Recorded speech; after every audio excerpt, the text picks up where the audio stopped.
ओम श्री गणेशाय नमः। जय श्री कृष्ण मित्र। ओम नमः शिवाय। आज के वीडियो में हम सुनेंगे नाग पंचमी की कथा। यह हर साल सावन मास के शुक्ल पक्ष की पंचमी की तिथि को मनाई जाती है। ऐसा कहा जाता है कि नागों की पूजा करने से भोलेनाथ भी बहुत प्रसन्न होते हैं। इनकी पूजा आराधना करने से न केवल सर्प दोष से मुक्ति मिलती है बल्कि सभी मनोकामनाएं भी सिद्ध पूर्ण होती है। यदि आप भी नाग पंचमी का व्रत करने की सोच रहे हैं तो उनकी पूजा कीजिए और उनकी कथा जरूर सुने। मान्यताओं के अनुसार इस कथा को पढ़ने से नाग देवता जल्द ही प्रसन्न हो जाते हैं।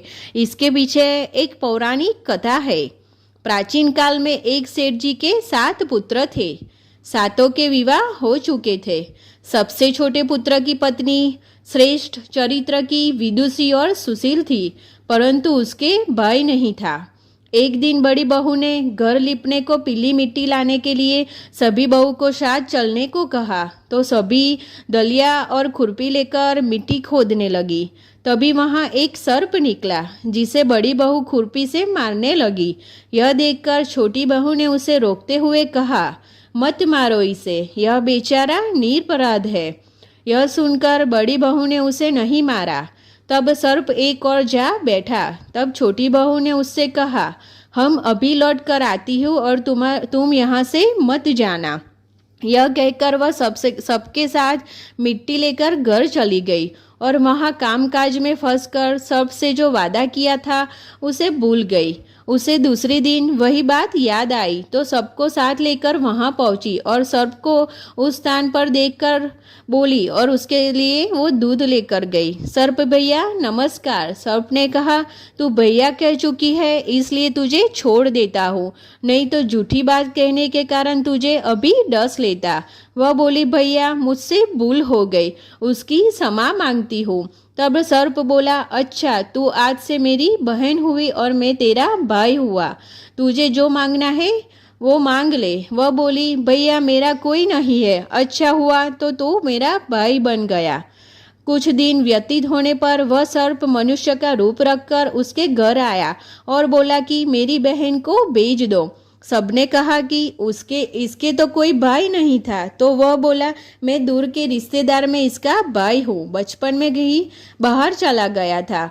उसके विश्वास दिलाने पर घर के लोगों ने छोटी को उसके साथ भेज दिया। उसने मार्ग में बताया कि मैं वही सर्प हूँ, इसलिए तू डरना नहीं और जहाँ चलने में कठिनाई हो वहाँ मेरी पूंछ पकड़ लेना। उसने कहे अनुसार ही किया और इस प्रकार वह उसके घर पहुंच गई। वहां के धन ऐश्वर्य को देखकर वह चकित हो गई।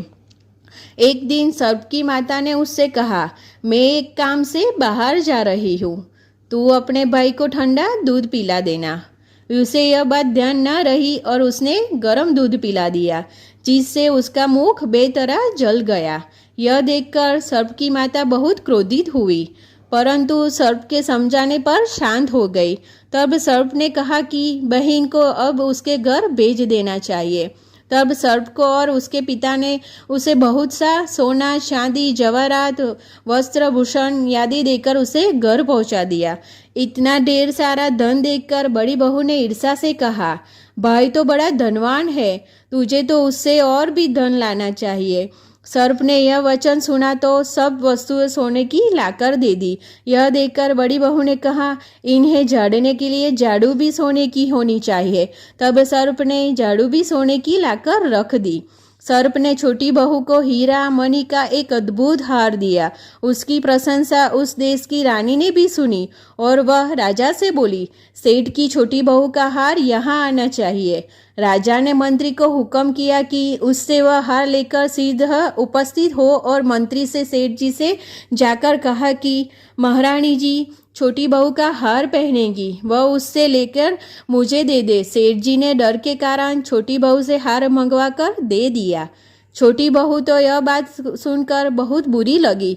उसने अपने सर्प भाई को याद किया और आने पर प्रार्थना की, भैया रानी ने हार छीन लिया है, तुम कुछ ऐसा करो कि जब वह हार उसके गले में रहे तब तक के लिए सर्प बन जाए और जब वह मुझे लौटा दे तब हीरा और मणियों का हो जाए।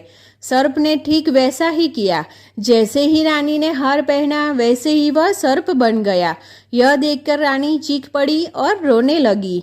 यह देखकर राजा ने सेठ के पास खबर भेजी कि छोटी बहू को तुरंत भेजो। सेठ जी डर गए और राजा ने न जाने क्या करेंगे, वे स्वयं छोटी बहू के साथ लेकर उपस्थित हुए।